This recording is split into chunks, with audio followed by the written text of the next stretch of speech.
rápida de intubación y pseudoanalgesia, nos toca hablar esta vez de la ketamina. ¿La ketamina qué es? La ketamina es un medicamento de disociación. ¿A qué nos referimos con disociación? Disocia la conexión entre el cuerpo y el tálamo, que es el que recibe todos los impulsos del cuerpo, todos los estímulos sensoriales, y la corteza superior. Esto es cuando está a efectos plenos, a dosis plena, funcionando de forma completa. Pero si es que la dosis no es completa, lo que genera es una distorsión de los estímulos sensitivos para ser interpretados por la corteza. Al fin y al cabo tengo mi corteza, todos los estímulos sensitivos llegan al tálamo, esto pasa a través del sistema mesolímbico y ahí se produce un corte. Eso es lo que genera la ketamina. Si el corte es completo, tenemos nuestra disociación anestésica. Si el corte es parcial, llegan estímulos pero distorsionados. Por lo tanto, los pacientes, estas son las dosis que se usan y estas son las cantidades que se usa esta también como una droga recreacional, justamente por esta distorsión y estas alucinaciones, ilusiones de los estímulos visuales, auditivos, sensitivos, auditorios y otros. Fuera de lo anterior, genera una marcada amnesia esta droga y es un potentísimo analgésico, tanto por la disociación de los estímulos sensitivos como por otros efectos que vamos a ir revisando a continuación. Pero mucho ojo, que a diferencia de las drogas que vimos anteriormente, que son el propofol y etomidato, esta droga, la ketamina, no es un hipnótico propiamente tal. ¿Cómo funciona la ketamina? Los anestésicos en general funcionan en esta parte, en el sistema GABA y en el sistema glicina, que es el sistema que deprime las funciones del sistema nervioso central. Tanto el propofol como el etomidato actuaban en estos receptores potenciando la función GABA y de glicina, que es la que nos apaga. A diferencia de estos, la ketamina actúa sobre el sistema del glutamato, que es el sistema excitatorio del sistema nervioso central, y el receptor específico se llama NMDA, N-metildeaspartato. Este es el receptor que la ketamina bloquea y así bloquea el sistema excitatorio del sistema nervioso central muy a grandes rasgos. Asimismo, tiene varios otros parecidos que no vamos a profundizar esta vez con los medicamentos como son el propofol y como es el etomidato. Es un medicamento extremadamente lipofílico o hidrofóbico. Justamente le gustan las grasas, atraviesa fácilmente las membranas, que como hablábamos antes es un requisito para poder abrazar la membrana hematoencefálica y poder llegar así de forma adecuada al sistema nervioso central. También es un medicamento que funciona a través de una cinética tricompartimental, igual que el propofol, igual que el etomidato.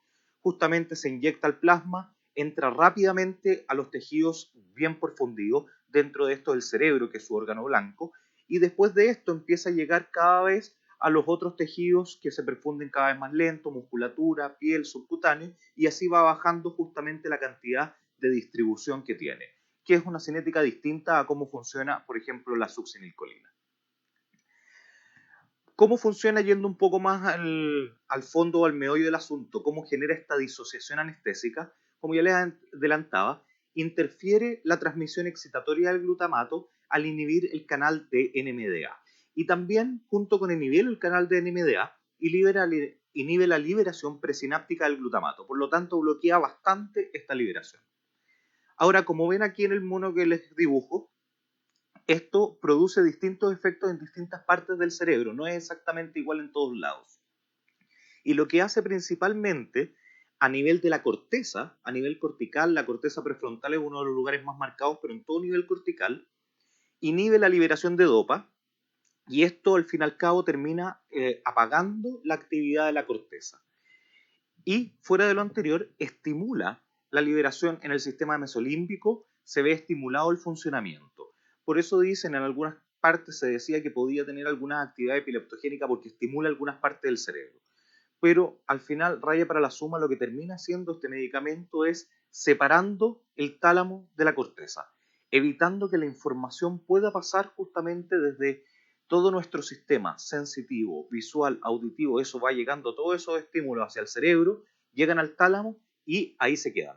Desde el tálamo no pueden acceder a la corteza y por lo tanto no se procesa información. Aparte de la inhibición del glutamato, también tiene otras acciones. Tiene una acción antagonista leve sobre canales NMDA colinérgeno, monoaminérgicos de tipo nicotínico y muscarínico, monoaminérgicos y opioides. Y esto nos va adelantando de cómo funciona como analgésico. Como analgésico, aparte tenemos claramente la anestesia disociativa. Cuando llegamos a estas dosis máximas, podemos tener estímulos extremadamente dolorosos, pero esos estímulos quedan ahí, llegan hasta el tálamo y no se procesan en el cerebro. Por eso es tan buen anestésico disociativo y es tan buen anestésico este medicamento. Pero fuera de lo anterior, tanto a esas dosis, pero también a dosis muchísimo más bajas, tenemos efectos que disocian la nocicepción, el estímulo doloroso, del estímulo emocional. Por lo tanto, hay pacientes, eso es un efecto más o menos similar a lo que hace la morfina también. Separa el componente emocional del dolor. Y eso es una cosa muy interesante, porque hay un paciente que uno le puede preguntar, cuando uno usa dosis baja de ketamina, oye, ¿cómo estás? ¿Te duele? Sí, muchísimo, es un dolor 10 de 10, está gritando, le pasan la primera dosis, oye, le preguntas, oye, ¿cómo sigue el dolor? Sí, la verdad es que me sigue doliendo 10 de 10 y cada vez más tranquilo. Después le preguntas, ¿cómo sigue el dolor? Sí, la verdad, súper tranquilo, ahí, posición playera, relajado. No, sí, me sigue doliendo 10 de 10. Sigue clasificándolo como un dolor intenso, pero ya no le molesta de la misma manera este dolor intenso. Fuera del anterior, disminuye la actividad del asta dorsal en toda la médula, por lo tanto disminuye también la transmisión del estímulo doloroso, desde donde se produce el estímulo hasta que llega al tálamo. Y finalmente tiene una acción opioide, tiene una acción opioide sobre los receptores NMDA, pero también directamente sobre los receptores mu y kappa.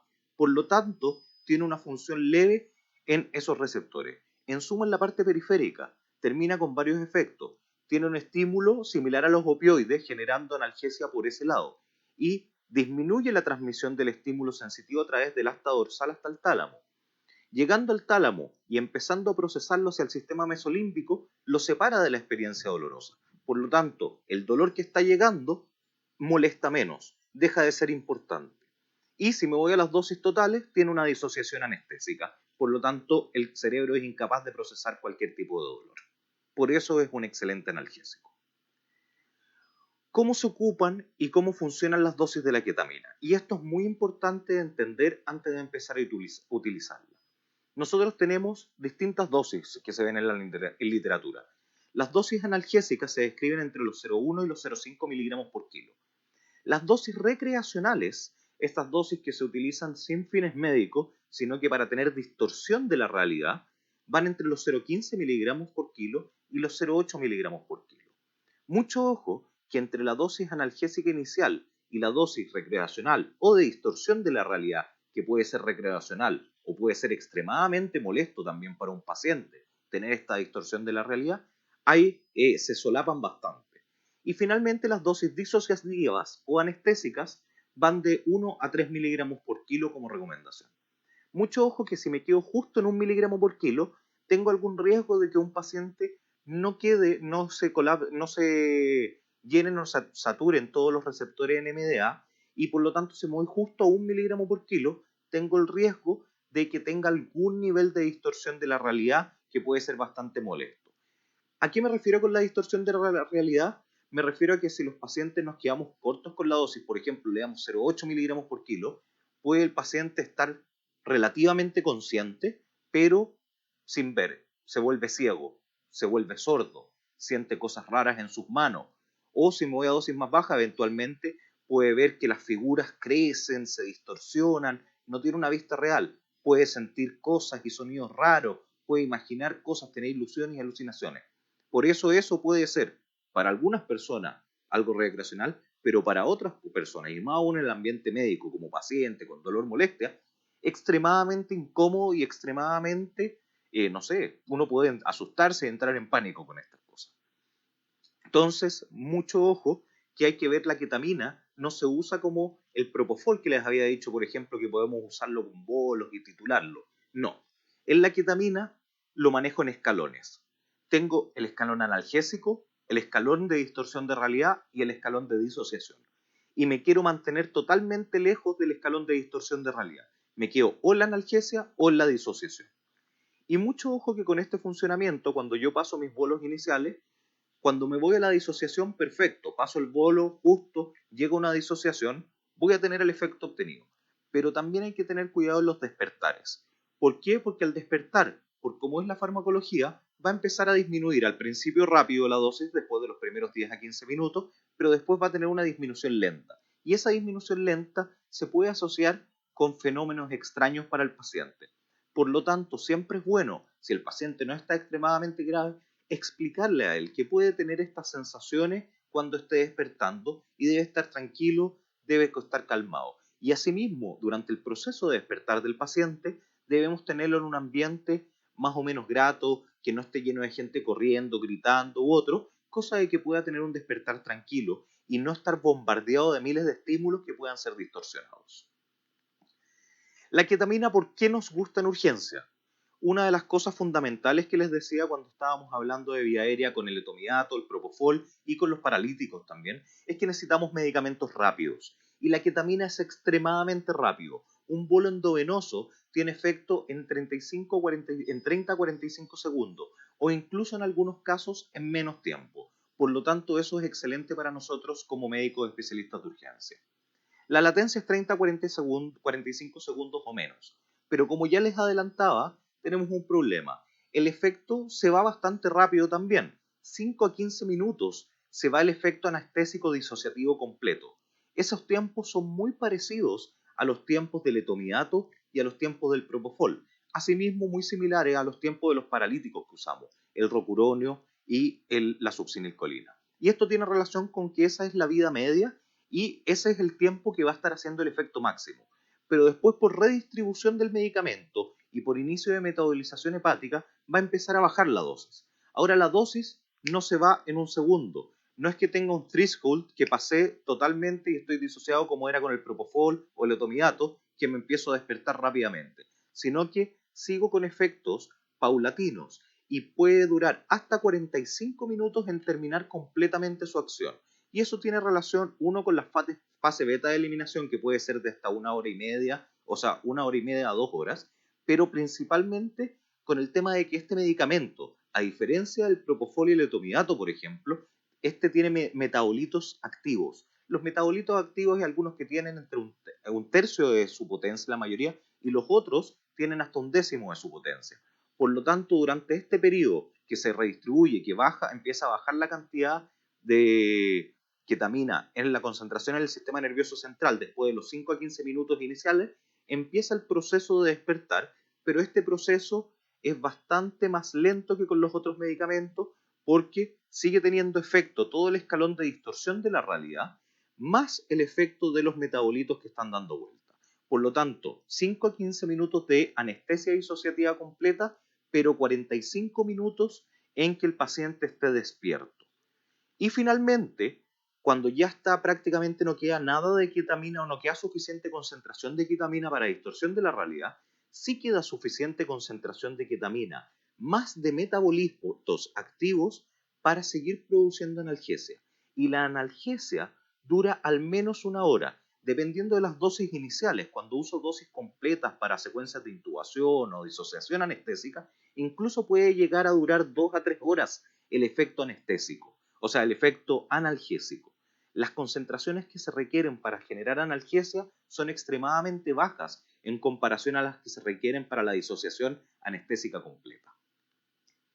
Como ya les adelantaba, la ketamina tiene un metabolismo hepático y eso se metaboliza en distintos metabolitos que son hidrosolubles, lo cual permite que sean eliminados por la orina y el 90% se eliminan por la orina. Pero ojo que nuevamente un tercio o un décimo de los metabolitos son activos. Por lo tanto, tanto el daño hepático como las fallas renales pueden prolongar sus efectos. Los daños hepáticos van a prolongar más el despertar, mientras que las enfermedades o los problemas renales van a prolongar levemente el despertar por la cinética de redistribución tricompartimental, pero van a aumentar bastante principalmente el efecto analgésico. Otro dato muy interesante es la dosis letal 50. La dosis letal 50 es la dosis a la cual se muere el 50% de los individuos. Cuando se ha estudiado, claramente estos no son estudios reales que se hacen en humanos, cuando se ha estudiado en ratas, para matar el 50% de las ratas se necesita entre 50 y 100 veces la dosis total que se le pasa a un humano. Y claramente una rata tiene un peso que es muy inferior al humano. Por lo tanto, las dosis letales en humanos no están muy claras. Hay alguno que otro reporte de casos por ahí por allá en pacientes graves que se han usado dosis extremadamente altas de más de 500 miligramos en bolo directo y rápido, que se reporta algún problema relacionado con letalidad. Pero la verdad es que eso no está claro si uno, bueno, son dosis bastante más altas en general de las que usamos endovenosa en bolo rápido, y por otro lado, no sabemos si es que es por una coincidencia, por la patología basal del paciente u otro. Porque la verdad es que la dosis de seguridad es extremadamente alta. Yo puedo usar dosis de caballo, literalmente, de ketamina en humanos sin producir mortalidad. Como cosa interesante o importante, la ketamina en el embarazo. La ketamina en embarazo es extremadamente segura. En Australia se clasifica como A, segura. La FDA no la tiene categorizada, claro, pero probablemente caería en una categoría B por todos los estudios de seguridad y por el abundante uso que hay principalmente en pacientes en anestesia de embarazo o en anestesia para el parto. Muchas veces se utilizaba antiguamente en el mundo occidental y todavía en países subdesarrollados se usa con mucha frecuencia. Por lo tanto, es muy segura en las embarazadas y bastante probado. ¿Cómo anda la ketamina respecto a la lactancia? La verdad es que no está 100% claro en las primeras horas, pero por lo rápido que se metaboliza el medicamento, en 10 a 12 horas no debiese quedar absolutamente nada de ketamina. Por lo tanto, una mujer lactando en la que se usó ketamina, se le dice que espere hasta el día siguiente antes de reiniciar la lactancia y con eso estamos completamente seguros. Mucho ojo que la ketamina tiene mucho más efectos que solo este efecto sobre el sistema nervioso central. Igual como el propofol deprimía el sistema cardiovascular, inhibía la respiración, el etomidato tenía efectos sobre las suprarrenales y también inhibía la respiración, la ketamina también tiene sus efectos. ¿Qué efectos importantes? Sistema cardiovascular. A la inversa del propofol, genera un estímulo del sistema cardiovascular, genera taquicardia e hipertensión. Y de forma directa. ¿Y cómo hace esto? ¿Por qué hace esto? Lo hace porque genera una liberación del sistema a través del sistema central y estimulación del sistema simpático, estimulando la liberación catecolaminérgica. Por lo tanto, libero estímulo de adrenalina y noradrenalina en mi organismo. Y de esta manera, estimula el sistema cardiovascular. Tiene un mínimo, la ketamina como fármaco directamente sobre el miocardio, tiene un mínimo efecto de depresión de la contractilidad miocárdica, pero este pequeño efecto se ve totalmente sobrepasado por el efecto del estímulo de las catecolaminas que hace que el organismo libere. Por lo tanto, es lo inverso del propofol. El propofol tenía un efecto hipotensor sobre el sistema cardiovascular. La ketamina tiene un efecto hipertensor o estimulante del sistema cardiovascular. Y más interesante aún, el etomidato, que dijimos que era cardiovascularmente neutro, también hablamos en su momento que en los pacientes extremadamente críticos que se estaban aferrando a su adrenergia para mantener algo, su presión y su perfusión, que estaban muy choqueados, en estos pacientes el uso del etomidato iba a cortar este estímulo adrenérgico. Y eso iba a hacer que, al fin y al cabo, sí tuviese de forma indirecta un efecto hipotensor.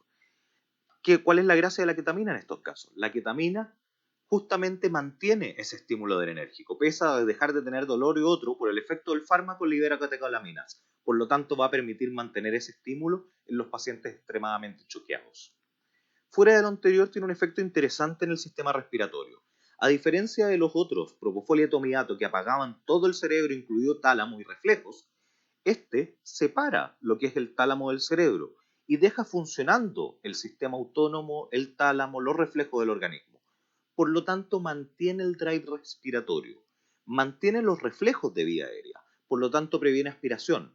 Sí puede estimular un poco la secreción de saliva y generar cialorrea, por lo tanto es bueno tener a mano aspiración para la saliva. Fuera de lo anterior, también junto con la estimular la cialorrea, en el músculo liso bronquial genera una relajación del mismo, lo cual puede ser un efecto muy interesante para pacientes con broncoconstricción, asmáticos y o hepóticos.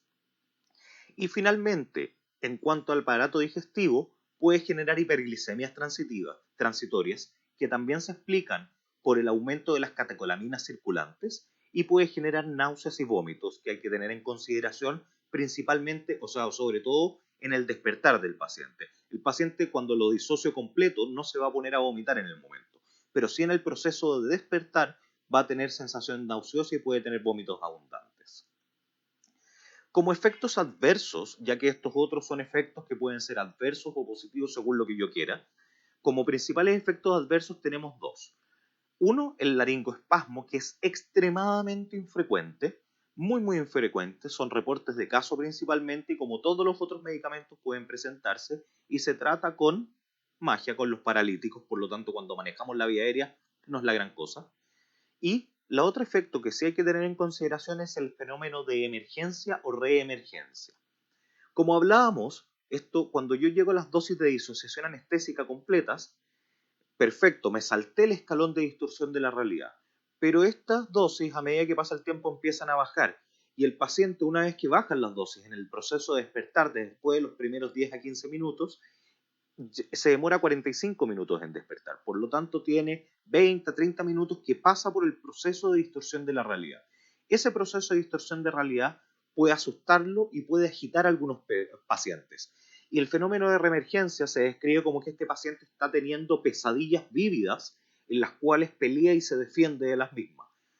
Se describe que fenómenos de reemergencia significativos se pueden presentar hasta en un 5% de los casos.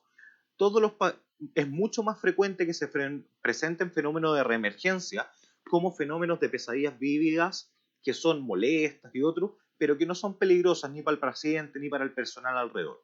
Pero los que son significativos, 2 a 5%, y esos eventualmente hay que manejarlos y se manejan con benzodiazepinas. Existen dos estrategias planteadas para manejarlo.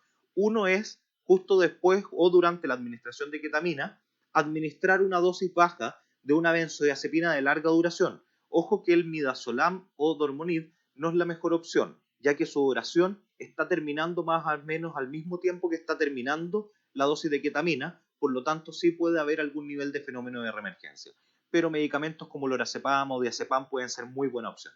La otra es usar la dosis terminando el proceso de intubación u otro que yo hice de procedimiento, es dar una dosis cuando le queden aproximadamente 20 a 30 minutos para despertar. Termino la disociación anestésica y doy una dosis de midazolam. Y finalmente, la tercera estrategia es no utilizar la benzodiazepina con todos los pacientes, sino que única y exclusivamente en los pacientes que empiezan a tener algún despertar alterado o algo agitado, utilizar una dosis baja de la benzodiazepina, lo cual evita que se lo esté pasando, y como vimos, como son tan infrecuentes los procesos de reemergencia significativos, no es necesario pasárselo a todos los pacientes y puedo pasárselo solo a algunos. Ahora, si estoy en un servicio de urgencia demasiado ocupado en que no voy a poder estar atento a si tiene un despertar agitado, les recomiendo las primeras estrategias. Asociar una dosis muy baja de alguna benzodiazepina para ayudarlos al despertar. En suma, la ketamina y en el servicio de urgencia. La ketamina, ¿cómo funciona? Es un fármaco que genera una disociación anestésica, o si me voy a una dosis muy baja, genera analgesia. Siempre cuando está en disociación, tengo disociación, anestesia, analgesia. Pero también puedo elegir usar dosis muy bajas para generar solo analgesia. Acuérdense que debo usar esta droga, no la debo usar titulándola, debo usarla como escalones. O me voy directamente al escalón de la disociación anestésica, o me voy a dosis muy bajas para hacer la analgesia. No me quedo entre medio. Es extremadamente rápida para iniciar su efecto, pero es compleja, y asimismo su efecto no se va tan rápido, sino que va teniendo etapas y efectos residuales. Mantiene la respiración, no inhibe el centro respiratorio. Pero mucho ojo, esta mantención de la respiración no es perfecta, porque si somos estrictos, la verdad es que puede disminuir levemente la frecuencia respiratoria, lo cual puede ser importante en algún paciente, por ejemplo, que esté reteniendo CO2. Tiene efectos cardiovasculares positivos, estimula el sistema cardiovascular principalmente. Y acuérdense del fenómeno de reemergencia, que puede ser tratado dándole a todos los pacientes que le doy ketamina en dosis anestésicas, dosis bajas de benzodiazepina, o solo en los que van a despertar con reemergencia, ya que acuérdense que el fenómeno significativo se produce solo en un 2 a 5% de los pacientes. Esa es la parte más farmacológica de la ketamina, para que entendamos cómo funciona y cómo usarla. En los siguientes videos vamos a estar hablando específicamente del uso de ketamina en distintas situaciones. En este módulo de esta semana en la situación del uso en secuencia rápida de intubación y vamos a agregar una cápite de cómo se usa para el dolor. Y en la próxima semana vamos a estar repitiendo la ketamina, no toda la farmacología, pero sí los usos específicos para el paciente agitado y también para la pseudoanalgesia procedural. Eso es, amigos, nos vemos en la siguiente.